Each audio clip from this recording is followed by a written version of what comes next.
కండలేరు జలాశయం వద్ద నీటి ప్రవాహాన్ని నిరంతరం పర్యవేక్షిస్తూ అవసరమైన చర్యలు తీసుకోవాలని జిల్లా కలెక్టర్ హిమాంశు శుక్లా కండలేరు జలాశయ అధికారులను ఆదేశించారు.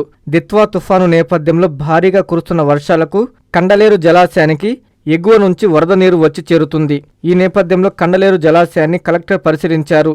డ్యాం కెపాసిటీ, క్రస్ట్ గేట్లు, మోటారు పనితీరు వివరాలను అధికారులను అడిగి తెలుసుకున్నారు.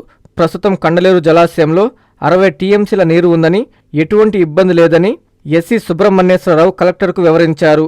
ఎగువ నుంచి వస్తున్న వరద నీటి ప్రవాహాన్ని ఎప్పటికప్పుడు అంచనా వేస్తూ సమీప గ్రామాల ప్రజలను అప్రమత్తం చేస్తూ నీటిని విడుదల చేయాలని కలెక్టర్ ఇంజనీరింగ్ అధికారులను ఆదేశించారు. కండలేరు సమీప గ్రామంలో రెవెన్యూ సిబ్బంది అందుబాటులో ఉంటూ ప్రజలకు ఎటువంటి ఇబ్బందులు లేకుండా అన్ని సహాయక చర్యలు తీసుకోవాలని నెల్లూరు ఆర్డీఓ అనూషకు సూచించారు. ప్రధానంగా పొదలకూరు, మనుబోలు, వెంకటాచలం మండలాల్లోని గ్రామాల్లో ప్రజలను అప్రమత్తం చేయాలని సూచించారు. రాకపోకలకు ఇబ్బందులు లేకుండా బోట్లను కూడా అందుబాటులో ఉంచుకోవాలని సూచించారు.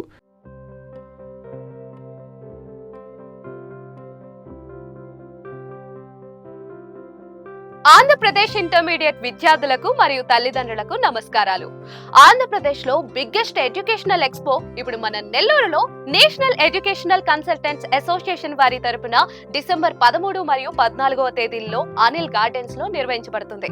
ఈ కార్యక్రమంలో దేశం నలుమూలల నుంచి ప్రసిద్ధిగాంచిన engineering, medical, architecture, hotel management మరియు డిగ్రీకి సంబంధించిన విశ్వవిద్యాలయాలు మరియు వారి మేనేజ్మెంట్ అధికారులు మీకోసం అందుబాటులో ఉంటారు.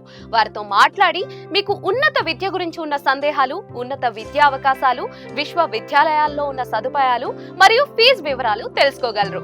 ఈ కార్యక్రమంలో మీరు ఏ కోర్స్ నందు అడ్మిషన్ తీసుకున్నా కూడా ప్రత్యేక ఫీజు రాయితీ ఇవ్వడం జరుగుతుంది. మరిన్ని వివరాలకు సంప్రదించండి.